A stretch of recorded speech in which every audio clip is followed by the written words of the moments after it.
नमस्कार दोस्तों, मैं विवेक पांडे पार्थ एजुकेशन में आपका स्वागत करता हूं। हमने आपको 4 भाग पढ़ा दिए हैं वर्णमाला के। आज ये 5वां भाग है। 5वें भाग में हम व्यंजन की चर्चा करेंगे और व्यंजन के गुण रहस्यों से पर्दा उठाएंगे।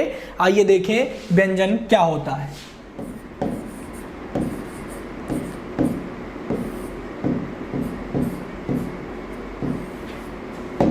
देखें व्यंजन क्या होता है, मैंने आपको कल बता ही दिया था इसके पिछले भाग में। अब मैं आपको ये बताने जा रहा हूं कि व्यंजन निर्माण में स्वर कैसे सहायता प्रदान करते हैं। तो जैसे देखें यहां पर मैंने ये जो क लिखा है, इसको किन किन नामों से जानते हैं। तो इसको हम मूल व्यंजन,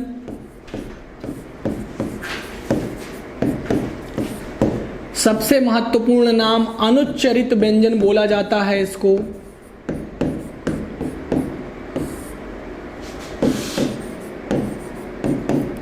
अब आप ये जानिए कि इसको अनुच्चरित व्यंजन क्यों कहते हैं। अनुच्चरित व्यंजन इसे इस कारण से कहा जाता है क्योंकि इसका हम पूरा उच्चारण एक बार में नहीं कर पाते। क्यों नहीं कर पाते? क्योंकि स्वर का सहयोग नहीं है, स्वर उसमें सम्मिलित नहीं है। इस कारण हम इसका पूरा उच्चारण नहीं कर पाते हैं। दोस्तों आप समझ रहे हैं, मैंने आपको बताया कि जब हम हलंत के साथ व्यंजन लिख रहे हैं तो उसका एक नाम हो गया मूल व्यंजन, दूसरा नाम हो गया अनुच्चरित व्यंजन, जो कि बड़ा ही महत्वपूर्ण है। आप कहीं ये ना समझ बैठे कि अनुच्चरित का मतलब इसका उच्चारण ही नहीं हो सकता, वरन इसका दूसरा नाम अनुच्चरित व्यंजन है, जिसके अंतर्गत मैं ये कहना चाहूँगा कि जिसका पूर्ण उच्चारण ना हो सके, जिसका पूर्ण उच्चारण ना हो सके।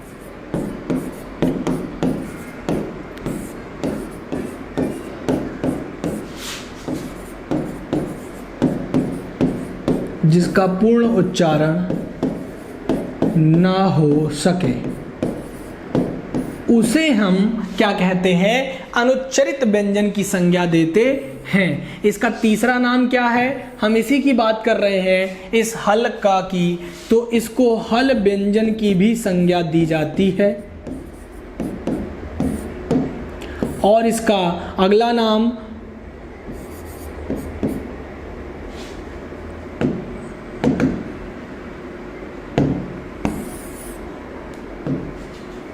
हमने इसको मूल व्यंजन भी कहा, अनुच्चरित भी कहा। अब आप देखिए इसमें स्वर तो नहीं है, इसलिए इसका एक नाम है स्वर रहित व्यंजन,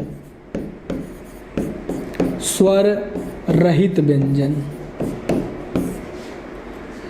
और इसके क्या नाम हो सकते हैं? इसका नाम है अर्ध व्यंजन, क्योंकि ये कैसा व्यंजन है? ये आधा व्यंजन है, ये पूरा तो नहीं है। ये कैसा व्यंजन है? आधा व्यंजन है। इसी कारण इसको हम अर्ध व्यंजन की भी संज्ञा देते हैं। इतनी चीजें आपको समझ में आ गई। ये सभी नाम आपको याद रखने हैं। एक भी नाम छूटा तो समझ लीजिए पोलियो होना तय है, क्योंकि परीक्षा में यहाँ से बहुत ज़्यादा मात्रा में प्रश्न पूछा जाता है।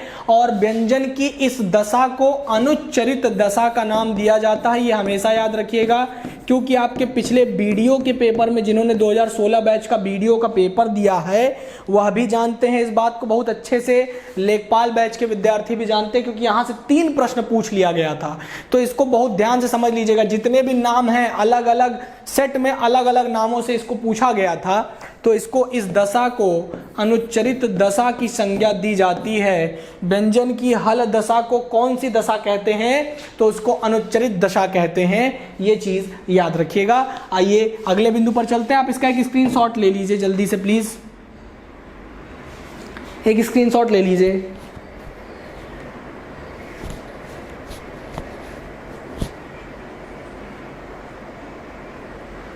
अब देखिए आगे चलते हैं।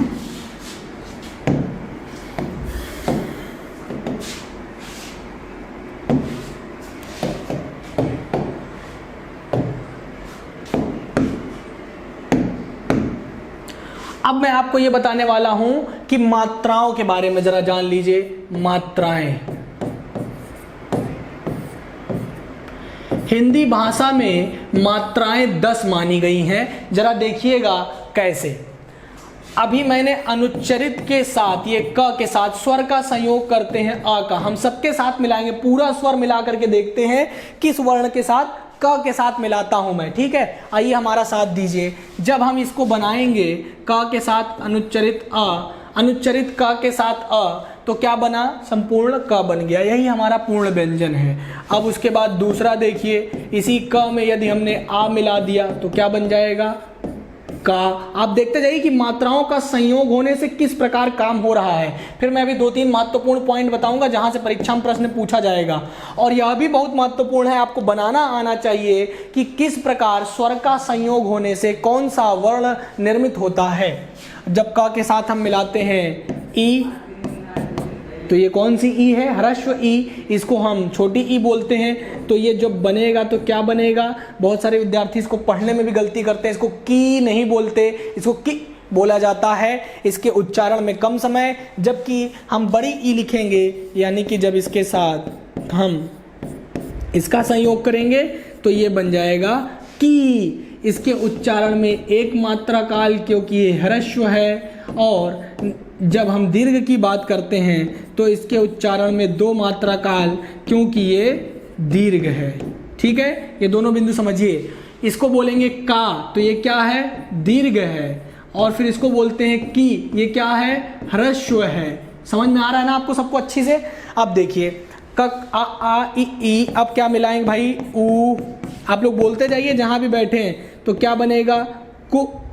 अब जब इसके साथ हम बड़ा ऊ मिला देंगे तो क्या बनेगा, कू। अब उसके बाद देखिए री, तो क्या बन जाएगा, क्री। इसकी मात्रा नीचे से लगेगी, क्री। इसको क्या पढ़ेंगे, क्री। क के साथ री, क्र नहीं पढ़ेंगे। देखिए दोनों अलग चीज है। जब हम इसको पढ़ते हैं, जैसे हमने कहा क्रय, और इसको हमने पढ़ा तो ये पढ़ेंगे क्री। इसका उच्चारण र के समान होता है, लेकिन इसको हम कैसे पढ़ते हैं, री। इस प्रकार इसका उच्चारण करते हैं। देखिए फिर से मैं समझा देता हूं आपको, समझिएगा जरा सा हमारा पॉइंट।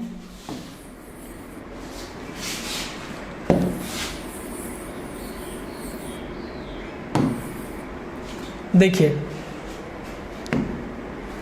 मैंने आपको कहा कि जब हम इसको लिख रहे हैं तो इसका उच्चारण कैसे कर रहे हैं, व्यंजन के र के समान। यहां भी परीक्षा में बहुत ज्यादा पूछा गया है, री वर्ण का उच्चारण व्यंजन के किस वर्ण के समान होता है, तो र के समान होता है, और वो भी कैसा, एक मात्रा काल के तौर पर, क्योंकि आप तो जानते हैं कि री क्या है, ह्रस्व है, दीर्घ तो है नहीं।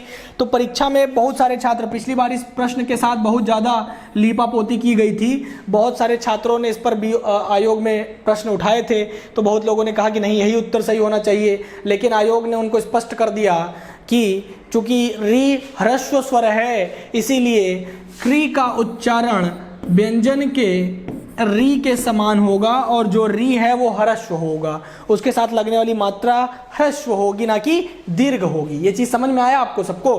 अब देखिए इस बिंदु से आगे चलते हैं।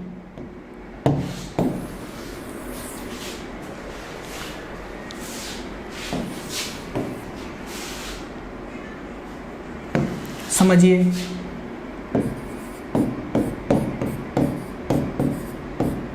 री मिला क्या बन गया, क्री।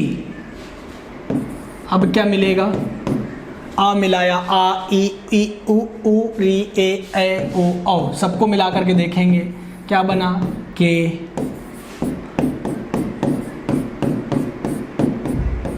क्या बना, कै।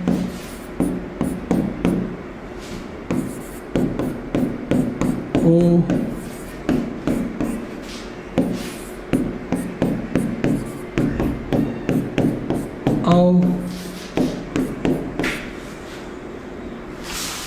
अभी अन आह बचा रह गया है, तो कैसे बनेगा, कन।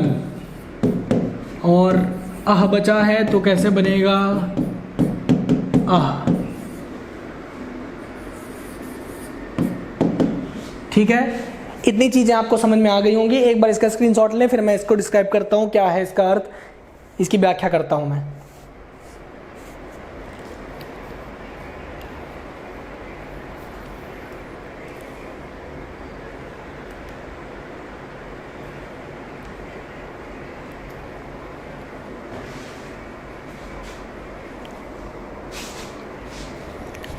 चलिए देखिए, अब यहाँ से मात्राओं की बात करने जा रहे हैं, तो जरा समझिए, इस क के साथ जब हमने आ का मेल किया तो क्या हो गया, क के साथ अ का मेल करने से बच्चा एक चीज़ ध्यान देना कि जब हमने इसमें क्या मिलाया, क के साथ अ मिलाया तो हमारा बना क, और ये उदासीन है। उदासीन का मतलब इसके साथ कोई मात्रा नहीं लगती। जब आप पढ़ोगे तो आपको बताया जाएगा कि ये अ जो है उदासीन वर्ण के तौर पर आता है, ये उदासीन है, इसका उच्चारण मध्य वर्ग से बोला जाता है,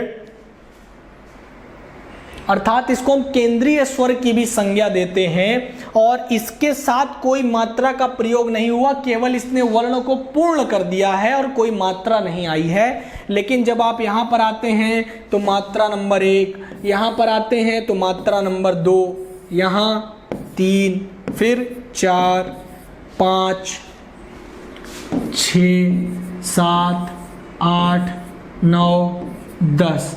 अब बहुत लोग कहेंगे कि सर ये जो अन और अह है इसके साथ भी तो मात्रा लगाइए, इसके साथ भी तो मात्राओं को जोड़िए।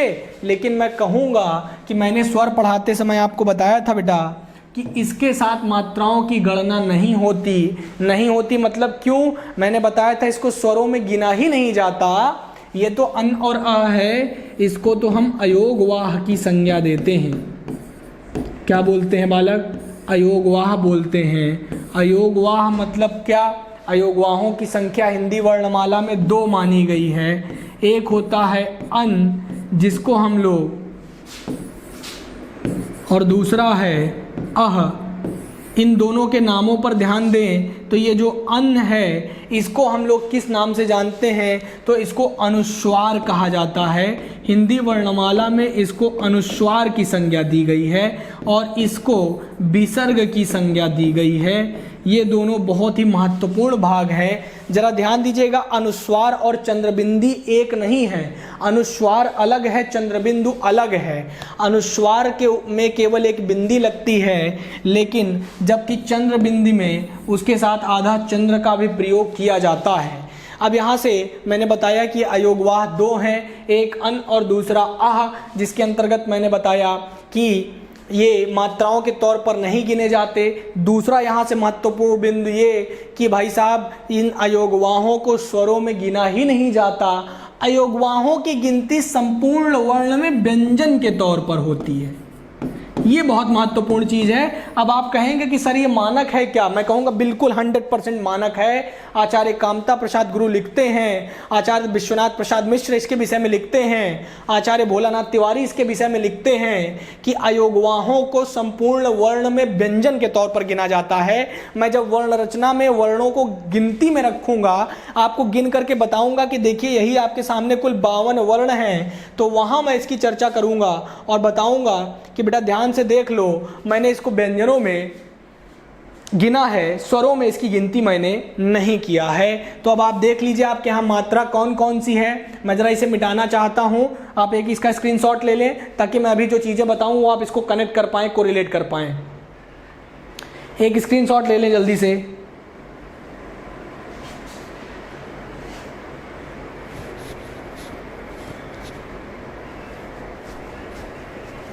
चलिए आगे देखिए।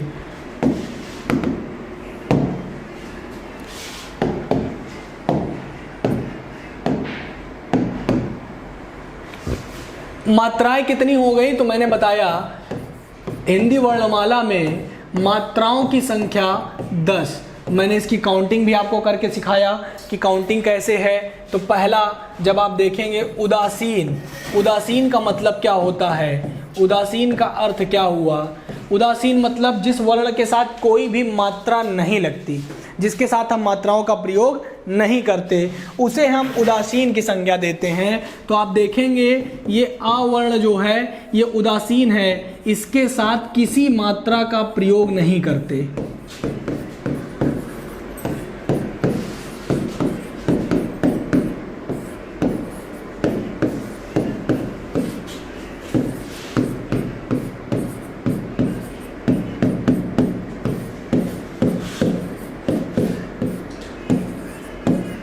आपसे पूछा जाएगा कि बताइए हिंदी वर्णमाला के किस वर्ण में स्वर के साथ यानी किस स्वर का कोई मात्रा नहीं होता, तो आप बताएंगे आ का कोई मात्रा नहीं होता।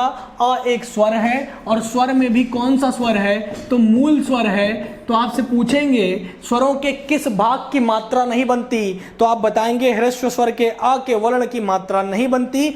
और उसके बाद अगर मात्राओं की बात करें तो एक आ की मात्रा जिसे आप आ के तौर पर स्वरों में लिखते हैं, उसके बाद जब आप ई लिखेंगे तो इसकी मात्रा देख लीजिए हिंदी वर्णमाला में इस प्रकार लगाई जाती है।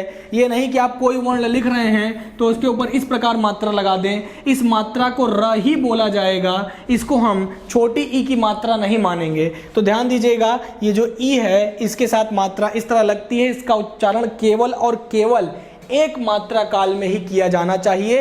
इसके साथ अधिक समय अर्थात 2 मात्रा काल का समय प्रयोग करके बोलने पर यह गलत उच्चारण माना जाता है। अब दूसरा देखिए, जब हम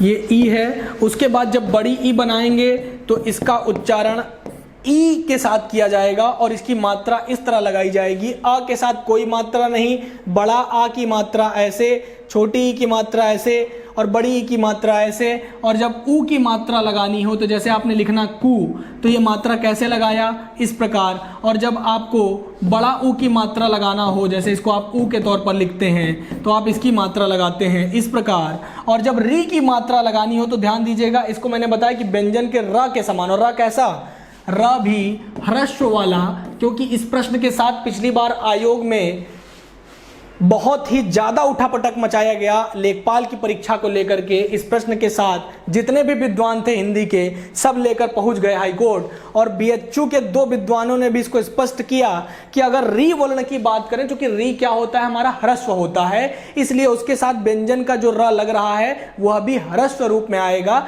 दीर्घ रूप में उसका प्रयोग हम नहीं कर सकते। अब आइए आगे देखते हैं। तो हमने री वर्ण के लिए आपको बताया कि जब इसका लेखन करेंगे तो ये इस प्रकार से इसकी मात्रा लगती है। जैसे मैंने अभी आपको बताया, आपको लिखना हो क्री तो आप लिखेंगे इस तरह, लेकिन जब आप इस प्रकार मात्रा लगा रहे हैं तो इसको क्र पढ़ा जाता है। यह भी रा है और यह भी रा है, लेकिन रा का उच्चारण वर्तमान परिस्थिति में हम 3 तौर पर करते हैं। जैसे आप लिखते हैं रुपया, तो वहां पर आपने रा का प्रयोग कैसे किया, कुछ इस प्रकार से किया। लेकिन यहां पर आपने प्रयोग कैसे किया, एक लाइन खींच करके किया। इसको रेफ का नाम दिया जाता है, रेफ और अर्धरेफ 2 नाम है। तो एक रेफ के तौर पर, एक अर्धरेफ के तौर पर आपने इसका प्रयोग किया है। आइए अब आगे देखते हैं। री के बाद अब आपका आता है ए का मतलब ये, और ये मात्रा इस प्रकार लगती है। जब आप अय का नाम लेते हैं तो वहाँ पर मात्राएं कुछ इस प्रकार लगती हैं। जब आप ओ कहते हैं तो मात्रा इस प्रकार लगती है, और जब आप औ कहते हैं तो औ में मात्रा इस प्रकार लगती है। तो ये रहे हमारे मात्राओं के रूप, जिसमें मैंने अगर आपको संख्या की गणना करवानी हो तो मैं कहूँगा कि आप इसकी गणना कर लीजिए। ये रहा 1 2 3 4 5 6 7 8 9 10। और मैंने यह भी सिद्ध कर दिया कि हिंदी वर्णमाला में मात्राओं की संख्या 10 होती है, स्वरों की संख्या 11 होती है, जो कि आपके आयोग द्वारा मान्य है। बहुत सारे लोग, बहुत सारी पुस्तकें, आप आदित्य पब्लिकेशन या कोई भी और छोटी मोटी पुस्तक देखें तो वहाँ इसकी संख्या 13 लिखी जाती है। अगर आप कोई नई पुस्तक खरीदते हैं तो आदित्य पब्लिकेशन ने उसको अपडेट किया है आयोग के माध्यम से, उसको अब 11 किया गया है। अब देखिए, अब इसके आगे चलते हैं। मैंने इसकी मात्राओं की बात किया, मात्राओं में मैंने आपको यह सिद्ध करके दिखाया कि इसकी संख्या 10 है, स्वर 11। किस वर्ण के साथ कोई मात्रा नहीं लगती, तो आप कहेंगे अ के साथ कोई मात्रा नहीं लगती, ये उदासीन है, मात्रात्मक तौर पर इसको उदासीन कहा जाता है। और अगर जिह्वा के आधार पर देखें कि अग्र भाग से, मध्य भाग से या पश्च भाग से कहाँ से उच्चरित होता है, तो हम इसको कहते हैं कि केंद्रीय या मध्य स्वर है, यानी बीच से निकलता है।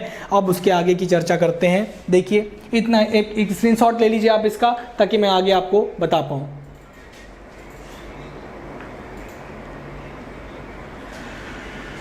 चलिए, अब देखिए, आपने मात्राओं की गणना कर लिया, व्यंजन क्या होता है यह भी जान लिया। अब आवश्यक है कि आप ये जानें कि व्यंजनों के कितने भेद किए गए हैं। तो अब आइए देखते हैं व्यंजन के भेद।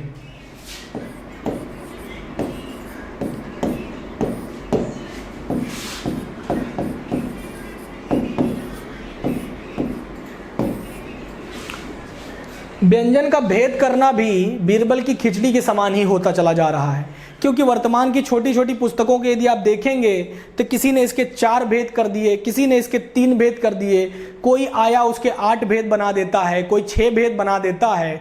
तो आइए हम आपको बताते हैं कि कितने भेद आपकी आयोग द्वारा मान्यता प्राप्त हो चुके हैं। तो आप अगर कभी भी पूछेगा प्रश्न तो 2 प्रकार से पूछा जाता है कि व्यंजन के कितने भेद हैं। तो जब भेद की चर्चा करेगा तो 2 प्रकार से प्रश्न बनेंगे। पहले मैं इसके कुछ नाम लिख देता हूं। जब कहेगा कुल भेद कितने हैं तो आप बताएंगे कि कुल भेद हैं इसके 4।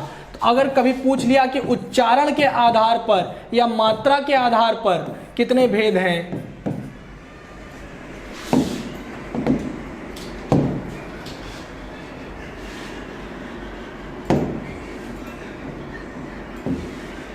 जब कभी भी पूछ लिया कि उच्चारण के आधार पर इसके कितने भेद हैं तो आप उच्चारण के आधार पर इसके 8 भेद बताते हैं व्यंजन के।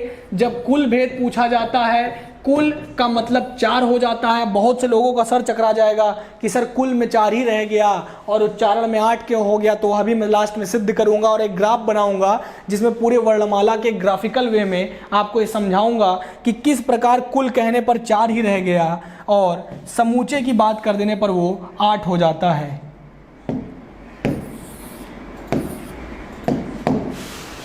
अब देखिए, जब पूछा जाए मुख्यतः कितने भाग हैं तो मुख्यतः इसके 3 भागों की चर्चा की गई है। सारी कंफ्यूजन दूर कर देते हैं। क्यों मुख्य में 3 रखा गया, क्यों कुल में 4 रखा गया, क्यों उच्चारण के आधार पर इसके 8 भेद किए गए।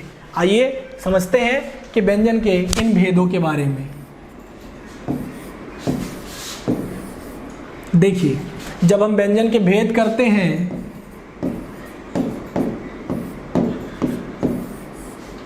तो इसका पहला भेद है स्पर्श व्यंजन।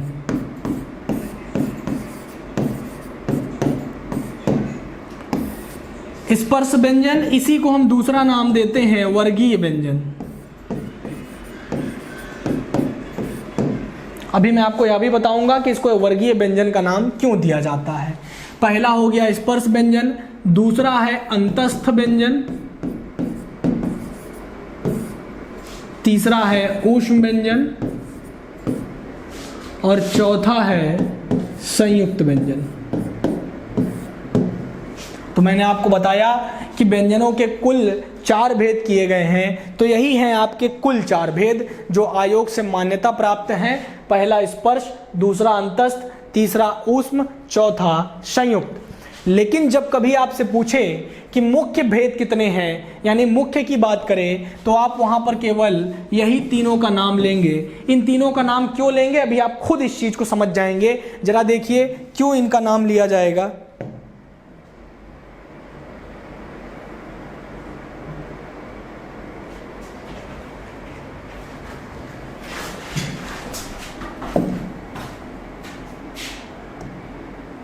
चलिए देखिए इनका नाम क्यों लिया जाएगा, तो इसको जरा समझिएगा।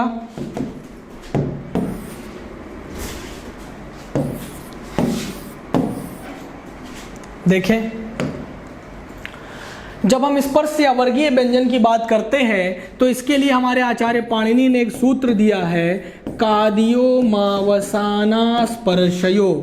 कादियो मावसाना स्पर्शयो। आप मेरे साथ उच्चरित करते चलिए इसको, कादियो मावसाना स्पर्शयो। तो जरा इस सूत्र को आप याद रखेंगे। नहीं भी याद रखेंगे तो कोई दिक्कत नहीं, कभी भी परीक्षा में आपसे सूत्र नहीं पूछा जाएगा। हाँ, सूत्रों के माध्यम से मूल भाग जरूर तैयार कर लेंगे आप। इसलिए जरा समझें, कादियो इसका मतलब हो गया क से आदि हो। आदि का मतलब प्रारंभ हो, ठीक है। क से आदि हो अर्थात क से प्रारंभ हो, और मावसान अर्थात म से वशान यानी अंत हो, म से जिसका अंत हो और क से प्रारंभ हो। क से प्रारंभ होकर म से अंत होने वाले वर्णों को कादियो मावसाना स्पर्शयो अर्थात स्पर्श व्यंजन की संज्ञा दी गई है। आप समझ पाएंगे इन बिंदुओं को, इस सूत्र को आप नोट कर लें, अपने दिमाग में अपने जहन में बैठा लें।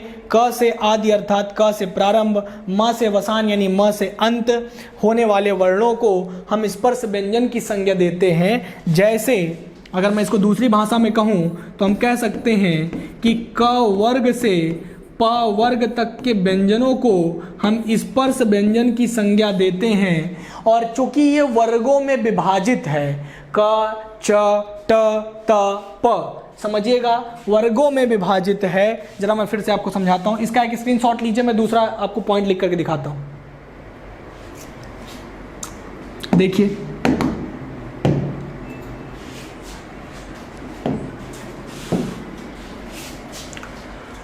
क वर्ग च वर्ग ट त प।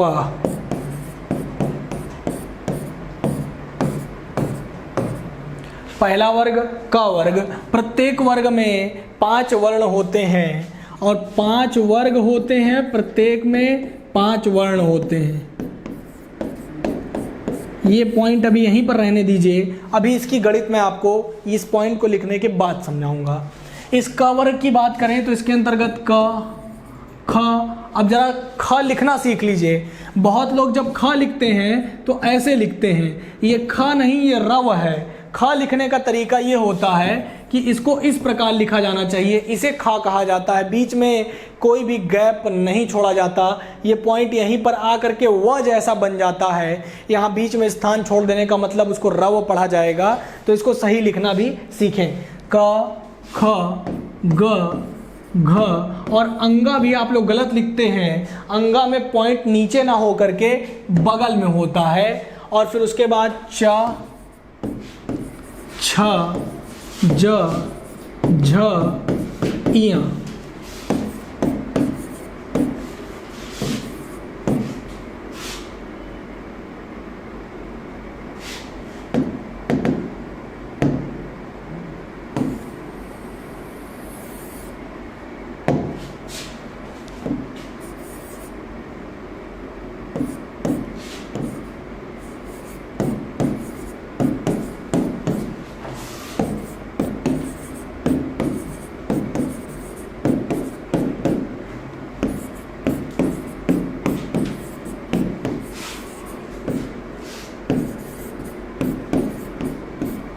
अब देखिए, आप जब इन पूरे वर्णों को जोड़ेंगे तो 5 वर्ग और 5 वर्ण, मैंने अभी बताया था कि इसकी गणित आपको बताएंगे, तो ये 5:5 का रेशियो बनता है और इसकी संख्या आती है 25। चूंकि ये वर्गों में विभाजित है इसीलिए इसको नाम दे दिया गया वर्गीय व्यंजन। वर्गीय व्यंजन और स्पर्श व्यंजन, चूंकि हमारी जिह्वा इसको उच्चरित करने में किसी न किसी भाग को स्पर्श करती है तो इसका नाम पड़ा स्पर्श व्यंजन। कई वर्गों में विभाजित है, कई यानी कितने वर्ग, 5 वर्ग, और प्रत्येक वर्ग में 5 वर्ण हैं, तो वर्गों में विभाजित होने के कारण इसको वर्गीय व्यंजन भी नाम दिया गया और इसकी संख्या 25 बताई गई। आज की क्लास हम यहीं पर समाप्त करते हैं। इसके बाद के भाग में हम इसके समस्त भागों को समाप्त करके वर्णमाला को अंतिम रूप में आपको खत्म करेंगे। और इतना आपको समझ में आ गया होगा। वीडियो को लाइक कर दीजिए, शेयर कर दीजिए अपने सभी ग्रुप्स में, और अगर आप मेहनत करके पढ़ते रहेंगे तो इस बार आपका चयन जरूर हो जाएगा। आप लगे रहिए, मैं तैयार हूं, आप भी तैयार रहिए।